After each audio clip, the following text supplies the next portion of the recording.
In the year 2023 alone, mobile money transactions went beyond 1 trillion Ghana cedis.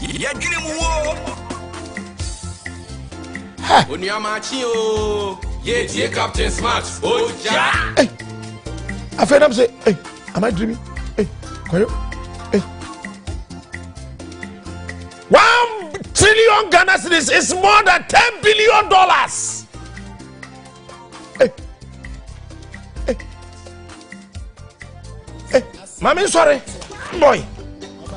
Maybe I'm crashing me. Huh? This year, I'm a producer. Huh?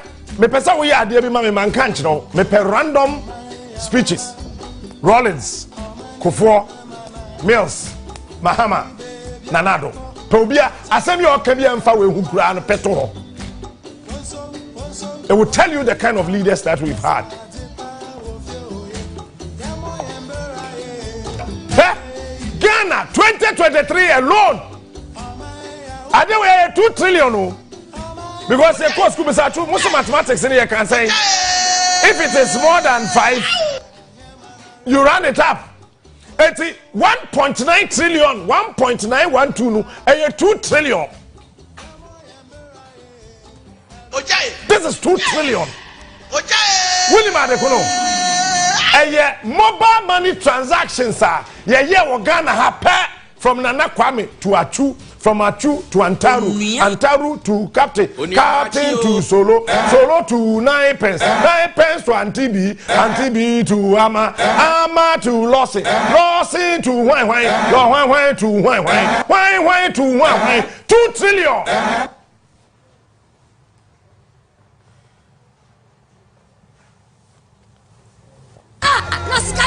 Sikawa.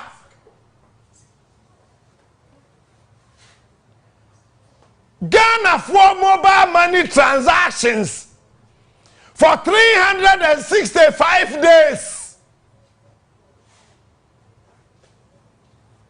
2023 alone.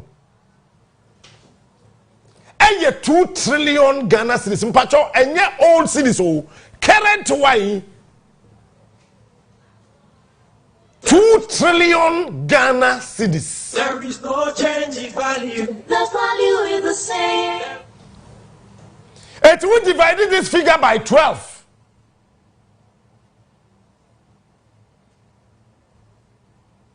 That is the kind of dollars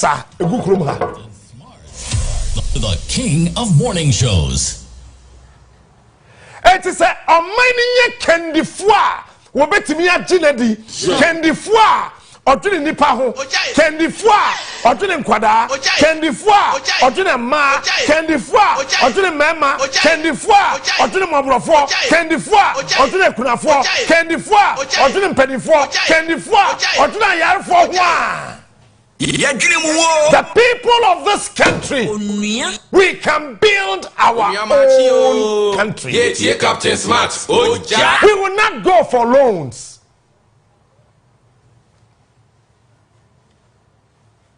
Also, when do you say companies don't want to send a mobile money Ukruma? Yanko 2022, Shesika ye transfer ye mobile money any Chief, look here. I want everybody who are watching TV biano, those of you on Facebook, more radio, 2022 January. Mobile money transactions in Kwaya transfer from her 76.2 billion Ghana cedis. Ghana buying budget and do 76 billion. There is no change in value. The value is the same. 76 billion. 2023 and Kwano mobile money transfers send it free hakwaha. Me mami agi here sika kwaku bi cham de kakra we de kakra we so de de soso me kura de 11 kura mi ntua bi but still ya no 2023 nkwa January from 1st January to 31st January e wo 2023 nkwa e yet 130.1 billion Ghana cedis. Africa is rich and not poor. Edu February. Captain Smart. Na Ghana for any abre because I said February no sika ne kosoro kakra. Onua. Adentra. That time no. Na Vans Day eba. It be mobile phone I say. Me way I say. And 4 billion. Esa beka sa 4 billion e ko guess ho. Gwen. Me na mka sa 4 billion e gutu no. E ko man ho ho. Akomesa. Me say wo pa yem printing meme wo Ghana ha. Mobile money transactions. Na yem publish it. We who say wo mami wo 4 times per. Wo mami o wo 4, wo papa wo 2, 6. Na check baby o send this kind ko ya mansa. Julie. Felicia. Susie. Mami ya. Botwa. Ekuya kwansema. Wo mu di nkura hu nkura wo ma wo gi sika pa. Wo oga ya fa Stephanie na ewawu. I don't know. Stephanie. Akomesa. Stephanie be twinisi a cash. Akomesa. Stephanie. Akomesa. Stephanie for nkwaya 4 billion. Stephanie for no. Ana ya me ayi wa do nya ge ode Anita. Na wo want ba. Ono oye na ta je betom se for Anita. Wo want ba. Ta esa betom. Gwen. Na wan kro abodi crazy ano. Gwen. Ewo. De wo ye. Crazy. Onua. Ha, what the crazy. Onua Maakye o. Hey, na who's right there? One brother di na baba for Judith. We get the Judith. Now one who's on body that we call hunting into me paper. I don't take shot, I don't take madness. I don't take far. Sure. Where a brody di? Wani. Me pesa ostre kakra ka ho. Tiamane how? Akomesa. February nkwano from 130 billion to 134 billion. To wait. Where mobile money nkwa March from 90 billion in 2022 to 147.5 billion. Sika mpe dede. Me pesa who mobile money transactions and cost wo Ghana ha. Tete ya me no ka say. Obi Jimmy. Edanka. Hospital. Koyi niama wa habo. Billion.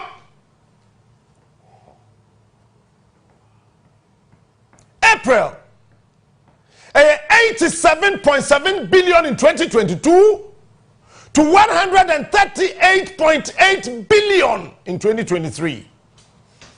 What's that? The other Sika empede. May and a bar from Kakra. Sika empede. 71.4 billion in 2022. Onua. Into 2023.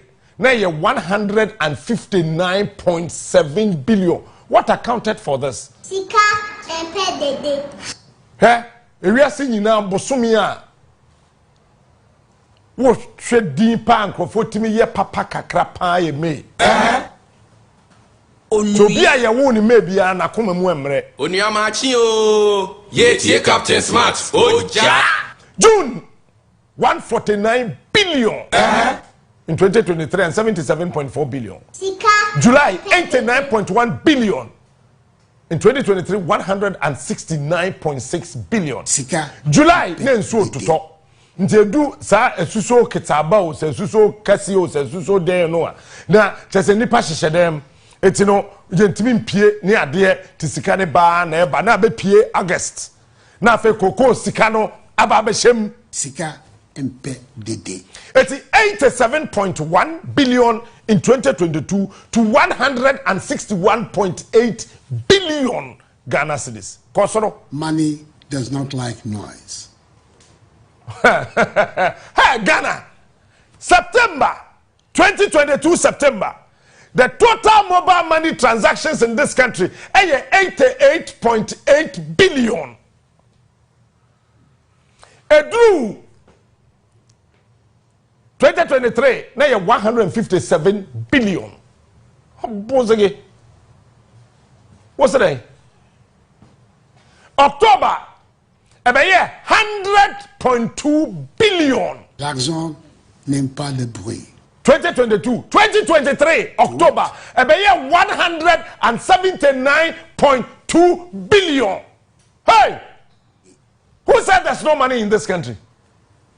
Hey, sasa buying kobo besia Ghana fonje buying ni.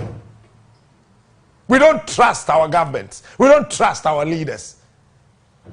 And this transaction, see, we are leader, we are MP, we are minister, assemblyman, president, vice president, council of state member, whichever position that you are holding, this should send a signal to you. You will not find money. In November, by in 2023, a 185.9 billion Ghana cedis. You will not find money. Producer, we are 2023 budget him sika aban si obespend na yemfanto ho. We will say mobile money nko transactions kura do e do so che sika aban pese ye yina ye die in 1 year. And in December 2023 etwam in ansia yo dawo January a ekena na ye first day and the last day 199 if I say 200 billion Ghana cedis. 2022 1.07 trillion. 2023 1.912 trillion. Hey, wait, 2 trillion. 2 trillion Ghana cedis. Divide by 12. Obi on the phone. I have gold. I have plenty money. Huh? Divide it. 2 trillion. Zero so no dey become bibia. Do so che otwen Professor, do you have any of our former president or current president video? No. Would have one video? Play it, let's see something. It's my own bonafide property. Nobody can stop me. Hey, this is serious. It is no more a joke. And if we are not careful, yeah, but Bob business I'm on main a become a diaka. Council, during our short stay in power, have demonstrated openly what many people had only suspected before, namely that the holdings of office in governments in this country had in almost all cases been used to plunder the wealth of the nation. Ghana is looking up to you. Thank you.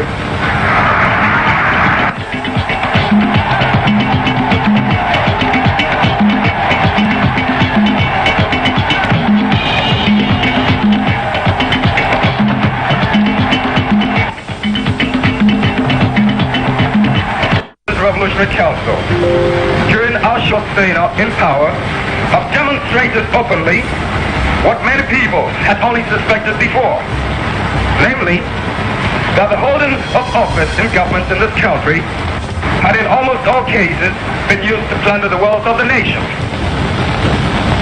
And the rendition by cowards who ran away during those heady days. The sun is up. Some of you must be hungry. We'll have to get back home to feed our families. Today's 31st. In a few hours, we'll be crossing over into next year. If the sun wasn't so hot, I would share lots of interesting stories about June 4th with you, as well as 31st December. But we'll postpone it and do that another time. For now, let me simply say that some may not want to speak openly about the truth, but there are millions alive who cannot forget the dire circumstances that this country found itself in 40 years ago, when the atmosphere was so fragile and volatile. An important... Roll his first video, though. He mentioned people and needs. Yet your man need. Adia ye here. Onua. second video no so pa kire se ya won krofo bi o memo ha won pa nukura entro ye be ko bia onye bi di onye bi wia etemfa ne ho owie no se ya won krofo bi so ho a what dia ye kum ya o mai mo mbekasa mami je ekufo na the farwa a random video na me hwe the Security Council and the General Assembly of the United Nations, the African Union, the European Union, Japan, China, Brazil, India, and the rest of the Commonwealth. I have also had fruitful interactions with the Bretton Woods institutions and various international NGOs. I believe the benefits from this extensive network are making an impact on the lives of the entire citizenry of Ghana. Rollins needs and people. Nikwanya watu inatama ya siku 4 2 Bretton Woods, Mama Wood, the wood, Carnation Wood, Wood, all the wood ni nano. There was significant impact. We want on the young citizens. Africans to stay in Africa. Anambwa. Mama next person. Industry went down some time ago for a number of reasons. This is not to take anything away from Cote d'Ivoire, but we are taking positive steps. For example, we are encouraging the cocoa farmers, to grow more. We are giving them the inputs with fertilizer, with weedicides, and above all, we are giving them a good price for their cocoa, which is a very big incentive. So we see that the cocoa industry is beginning to flourish. And very soon we are going to give Ivory Coast a run for their money. Okay, Momo, weedicides, Momo, fertilizer, Momo, pesticides. To cocoa, same citizens. I don't mind cocoa. At all. Same citizens. It is speech be a president be a wabasa sisu okrom ha. Emebiano or mention Ghana for either directly or indirectly. It's a day na or might say Ghana. Patrol, Miss Obian funny phone. We'll do the calculations together. Mobile money transfers in Kwao. This na be mobile money transfer. This alone na be mobile money transfer. Ghana for 2 trillion Ghana cedis. 2 trillion Ghana cedis.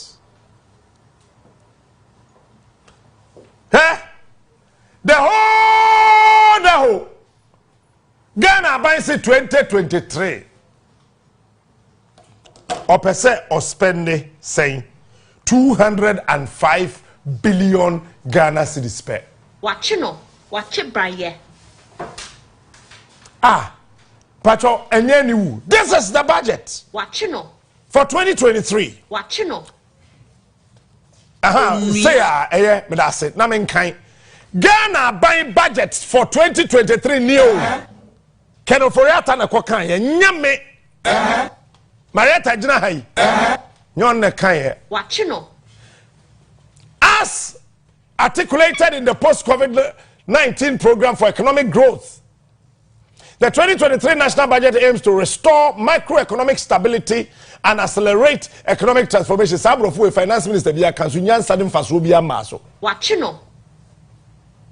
Yakofo bi book ni 2 copy. Onua. They are going to parliament ni akan. Watch This is built on the theme of restoring and sustaining economic stability and resilience through inclusive growth and value addition. Kwaku bicham utia what you say?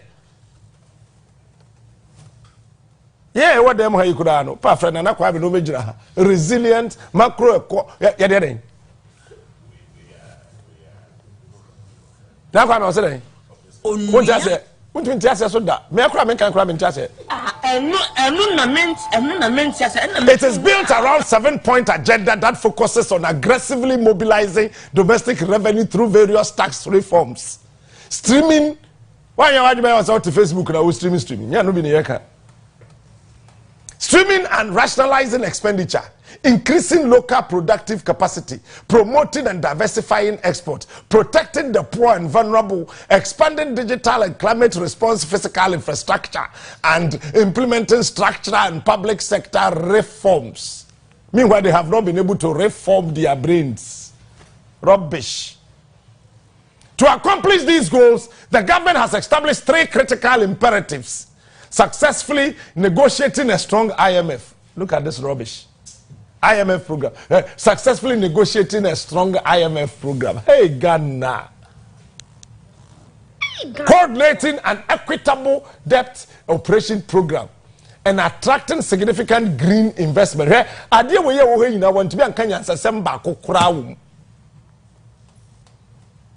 This will allow the government to generate significant revenue. IMF Sika revenue. Eka.